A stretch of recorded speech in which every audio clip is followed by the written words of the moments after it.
Ethics in sales is definitely one of those topics that can be a hot button. And when statistics show that only 3% of buyers find salespeople trustworthy, let me just say, there's definitely a lot of room for improvement. As you're looking to build a sales culture within your organization, you cannot overlook ethics and integrity. I'm Dr. Nadia, founder of the Doyen Agency and creator of Straight Talk About Sales. And in this episode, we're going to continue an earlier conversation about ethical selling, how to create an environment or culture of integrity in sales, and how to equip team members to do their best work ethically and to provide a different experience for your clients and buyers. Tune in.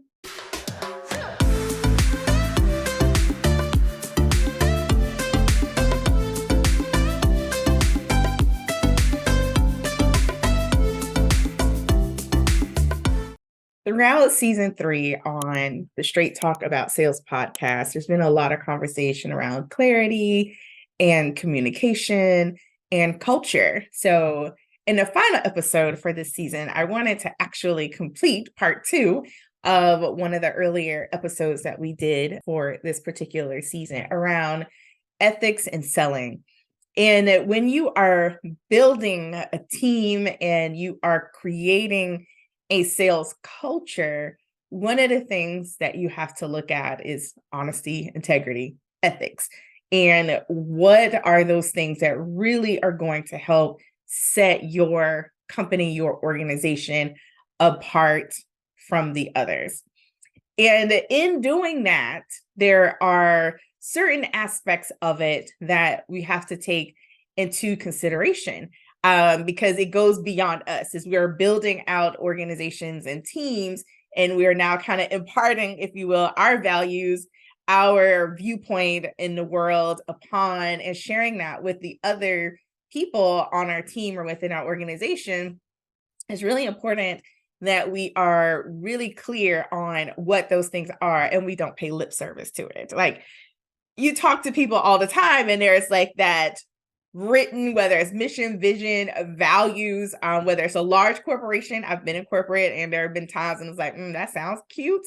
But in reality, our lived reality in terms of the experience within an organization, or even the way that clients experience an organization, could be very different. In this day and age, that could be essentially detrimental to your company. So as we're looking at ethics and we're looking at really building out integrity and throughout an organization, there are a couple of things that I wanted to share on today's episode to really help set the stage for that and continued work around why you might want to have these conversations throughout. Like, it's not a one and done type of thing, but it's really something for founders and leaders to really start thinking about: how are we doing in this and how can we continue to do a great job?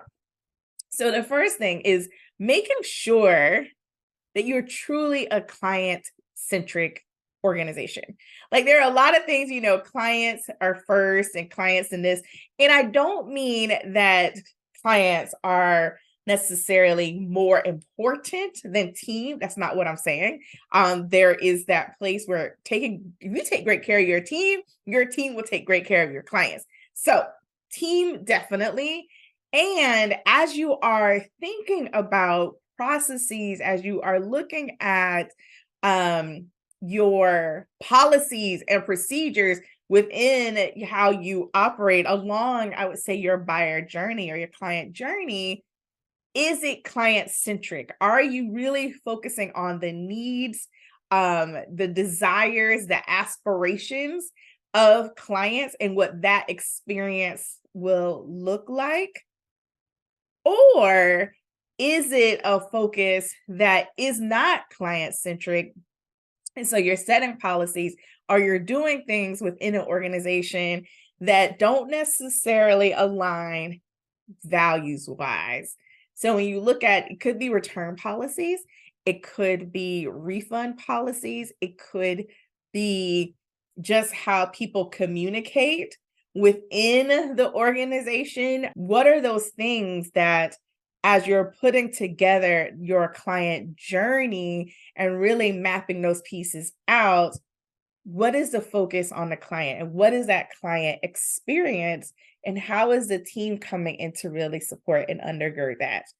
The cool thing about team is when you talk to your team and you really get their input, people within different spots in the organization obviously have different experiences. And so that's a great place to bring in team and have conversations and get feedback so that you're making decisions not just from one place in one viewpoint, but you're getting different inputs. And now you're able to really influence how your clients and prospects are experiencing your organization or your company. And so that you want to have that experience be a pleasant one and not a negative one. I think a big part of that, though, also ties into my second point, which is transparency.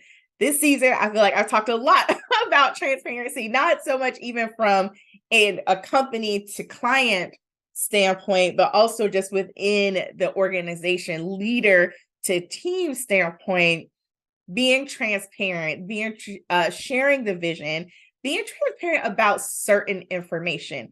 And the same way that level of transparency creates and breeds trust within the organization, it also creates trust and goodwill outside the organization. So when you start looking outside, what does that look like? And there were a couple different places that I wanted to talk about when you're talking about integrity, ethical selling, really, value-centric selling. It really, transparency is huge. And looking at different ways that you can do this. One is just in marketing and advertising, truth in advertising. I'm really paying attention to what are those things that you're putting out there, information that you're sharing, claims that we may share. Is it true? And are there moments when the truth might get stretched or it might be a little white lie? Like really identifying those. I think the majority of us, it's not that there is an intention on being dishonest, but it's really easy to do if we're not more intentional about the level of transparency that we have within and without the organization, right? I think that is also important to, again, go back and assess your values and what that looks like. So I know for us internally, we've really been doing a lot more around getting eyes on, what information are we sharing, statistics, and some of this, is just my own academic training. There's just certain things you just don't do. But really, like what information do we share? How do we position it? Can that be taken the wrong way? And don't get me wrong, there are times when you think you hit it all and it's still like, did not see that coming. But I think when you put the intention behind it and you're really a lot more intentional about what type of information are we sharing? And are we making a commitment to not making wild claims?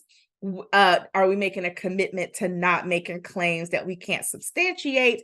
Are we making a commitment to really setting realistic expectations? I think that's also a big part of it is prospects and clients are going through that journey. They're making buying decisions and they're building a relationship with, a brand or a company or organization. Are we setting realistic expectations? Are we having those conversations to really help people understand what things could look like? Actually, earlier just today, a team member and myself were on a sales call where we were actually the buyer and potential buyer, so the prospect. And the organization was, just talking about like how they could help our team achieve some of the goals that we, want to achieve. And so one of my questions was, what's a realistic time frame to expect results? Like, I know that I should not expect results in 24, 48 hours. Like that, even for me, is unrealistic. But what's a realistic time frame? And their response was, at least give it 6 months. So when you're making this type of decision, and they were like, whether you go with our company or another company, give it 6 months, like give it time to work and really, looking at the data and the feedback and the things that we might need to tweak, et cetera. And I was like, okay, that's good to know. Like, I don't know. I don't know if 6 months is a good time frame or not, but I think it's a good rule of thumb given that particular service that we were looking at. And so again, when you are communicating with your clients, what does that need to look like, right? Another example, I know it's a client that we actually worked with, and she was just like, Dr. Nadia, one of the challenges that they were having, one of their services was a done for you service. And they were having some challenges with client expectations. So they onboard a client, and a client was expecting a lot faster turnaround and results, kind of similar to my questions, like when should I expect her to see a return or start to see results or, whatever, right? And part of the challenge with that was a lack of communication during the sale. So kind of that marketing, advertising, sales process. And I advised her, I was like, you know what, we're going to shift this. It's not that your clients are being unreasonable. They just don't know what to expect because you have not communicated that information to them. So we shifted her sales and onboarding process. And I was like, I want you to start communicating this before they sign on a dotted line. And I know it can be frightening because you want, obviously, to work with people and you get excited and all of that. But it's important to start setting those expectations even before people sign or they pay, right? They submit payment for their invoice. And she was like, okay. And then we took it a step further. So her team, they didn't need the 3 to 6 months. Like that was a different time frame, but they needed at least 30, 45 days to, get some things in place, get people up to speed, get things set up before they could really start cranking things out for clients. So not only did we commit to communicating that throughout the process, we took it a step further and we made it part of the onboarding sales process that they had an agreement that outlined expectations, and the client would initial that they understood. Now, will that eliminate all concerns, complaints, etc.? Possibly not.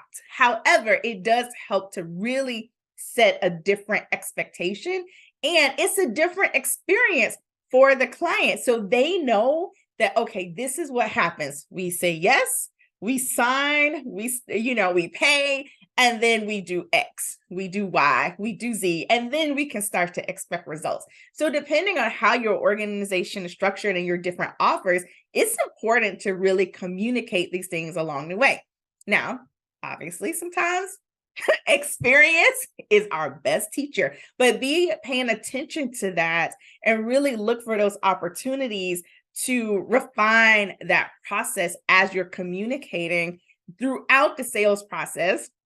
And even in marketing, you might begin to educate and create content pieces, if you do content marketing, that really help your buyer understand what to expect. And similar to that sales conversation I had earlier today, he was like, whether you go with us or not, this is kind of what you can expect for this type of service.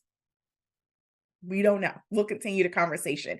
But again, that level of transparency, it's not, promise the moon, the stars, and then you can only deliver a carton of milk, right? Like it doesn't even compute. So you want to be really transparent in that. I think another piece is also be really providing information to help buyers make informed decisions. And so studies, and I don't have the stats with me, but they're not in the favor of sellers in terms of buyers really don't want to engage too early because a lot of salespeople just have a bad rep. And a lot of salespeople feel, or let me rephrase that. A lot of buyers feel that salespeople don't listen very well and that they don't necessarily provide a lot of value in maybe some of those earlier stages. So that's of the buying cycle. So again, that's one way your organization can stand out, by providing information and resources and really positioning yourself as that strategic ally and building actual trust, right? Again, client-centric, client focused. What is the experience? How can we make this buying journey and experience a pleasant one, but also where people are coming in eyes wide open and not waiting for, the other shoe to drop, so to speak. Another area where it comes to transparency is pricing. Now, there's a lot of debate. I've heard the debates. Do you tell the price up front or do you save it for later? I've been on both sides of that fence, but I think that in terms of, again, really helping buyers, especially certain buying types, like I know that there are times when I kind of have an idea and it doesn't matter as me personally as a buyer, but obviously not everyone buys the way I buy. And I also buy differently from my business when I have on my CEO hat versus when I'm just, impersonal, right? So there's that. But really being open about pricing. I think sometimes, and this is actually full transparency, a challenge that we're currently facing. I haven't yet quite figured out how I want to do that or how I feel the best way to do that is in terms of sharing, because some of the work that we do is custom. So it is more proposal based, but I think giving ranges, I think that's the direction we're going to end up going, is kind of giving a range so people can just kind of budget and really understand, as because budget and money, the investment is a big part of that decision making. So again, you don't have to have it all figured out. So if you were to go to our website like today, it's not there.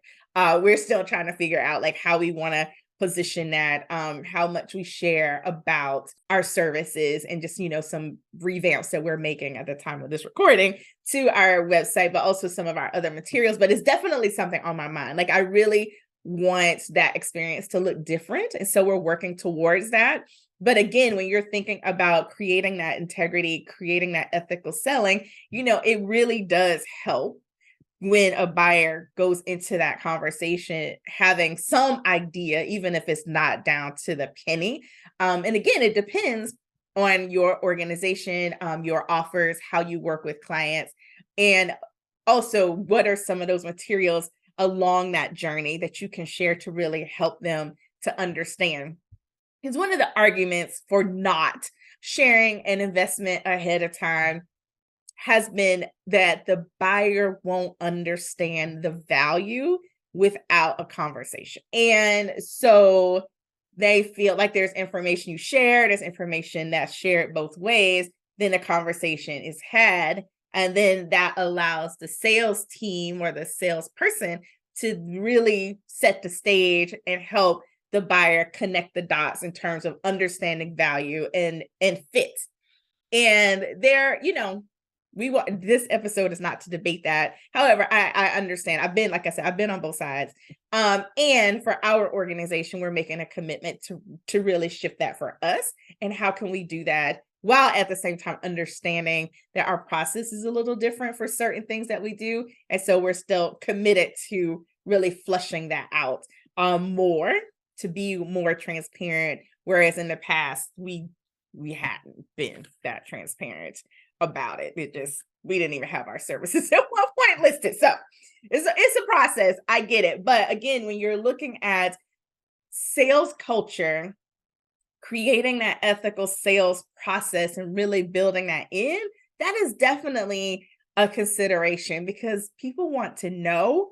And depending on what it is you're offering, people need to know and have those conversations. So even if your sales process does require conversations, I think in those conversations, because some sales processes are multiple conversations, multiple people, is the sooner you can start to lay those things out, the sooner you can start talking about pricing, the sooner you can help people start to really understand in the sales process. I think it's a win-win, honestly, on both sides. So whether you have them published for whatever reason, you make a decision as to yay or nay. But I think as sooner you start in that sales process to start having those sales conversations and pricing conversations, I should say, is definitely helping people understand. And if you are a proposal-based organization, then what are those standards and what kind of ranges can people expect? And, so that they can budget accordingly. And then the final thing that I want to share for this particular episode is really around employee training or team member training. What information or training does your team need to have in order to perform well and to also be able to show up ethically? So, for example, sometimes team members just don't know. I work with teams and this person over here didn't even know that these were options, right? Like they're like, we do that. So there's that, like basic team knowledge across the organization. This is what we do. This is how we do it. I think that also goes back to really having a defined process that people are aware of. And then again, founders, leaders, sharing vision, mission, values. It's not a one and done conversation. I remember being in banking. I was in banking for several years. And every year we had, different training around ethics and what are rules around banking that could land us in trouble, right? The banks were like, look, that's a whole nother conversation for another day. My brain just went, whoop. But again, that was an annual thing. So every year you sit down and you go through, here are the rules, et cetera, et cetera, et cetera, to keep you out of trouble. And I think that through maybe to a lesser degree, we all need that even within our organizations. What are our values? What's important to us? What do we sell? Like it's important for team to know that. And what is that process? Like what can people expect? So even when you have people that may not be on a formal sales team, but they're engaging with clients, with prospects, they can speak not only ethically, but they can speak confidently. They can speak, knowledgeably to whatever that question is. And when they get to the point that it's like, okay, I don't know the answers to this anymore, they then know who to hand that person off to so that they can be fully supported. And creating a process for that handoff. We're going to bring in this person because I want you to be well taken care of, not I want you to feel like I don't feel like being bothered and passed off. Like you're still being handed off, but the experience is very different. And part of that, again, is the responsibility of leadership within an organization to ensure that team members even know what that is. That also may require you to actually go define what that is. So thinking about employee training that emphasizes operating ethically, but also some of it is just making sure they even know what's going on. They have an awareness, even if it's not their actual job to do some of those things. If they're interacting with clients, they're interacting with prospects, if they're somehow part of marketing, like all these different things touch the sales process, even if it's not a formal sales role. And so I think that those are some really important pieces that as you're looking at, okay, how do I create this sales culture? How do I help people understand that we're all on the sales team? Like sales is a team sport. How do I really start to share this? And then also, how do we create this experience, this client journey that as people are becoming aware of our brand, as they are learning about how we may be able to help them solve a problem or help them achieve an aspiration that they have for themselves personally or within their organization, how can we equip them? How can we provide a level of transparency and what it is that we share? How can we demonstrate results and share client feedback and all those great things, but do it responsibly and within integrity, and so that people have this amazing experience? And surprisingly, doing these things really start to help set organizations apart, because unfortunately, it's not common enough, in my opinion. And so when you start to do these things within your organization, no matter the size, it really does help you to really stand out and stand apart from other organizations or even what you might consider your competitors, your competition. That's also another podcast for another day. So really quick recap. So looking at ethical selling, client-centric, I would also add team member-centric. I know we have some episodes just talking about teams specifically. Transparency within the organization team, transparency outside the organization, prospects, peers, community, all of that good stuff. Transparency in marketing and advertising, providing information so that buyers can make informed decisions, and pricing. And then finally, team member employee training. What skills, tools, information do team members need in order to speak intelligently, knowledgeably about certain things within the organization, but to also make sure they're operating ethically? And obviously, depending on the type of company, you may have different guidelines and things that govern how you operate and how you do business. So making sure everyone is aware so that keeps not only the organization safe, but also, again, it provides a different type of experience for team members and buyers. Great. This is Dr. Nadia with another episode of Straight Talk About Sales. Thank you so much for joining me for season 3. It's great to kind of wrap this up with part 2 about ethics, and stay tuned. Really excited for information that we'll be sharing, content for season 4, as we talk more about building teams, how to, do we need a salesperson? What does that look like as you're shifting your organization and really moving a founder outside of being the only salesperson, but then also really equipping sales team members to do much better work confidently and generate more revenue and have a lot more fun. This is Dr. Nadia signing off. I'll see you soon.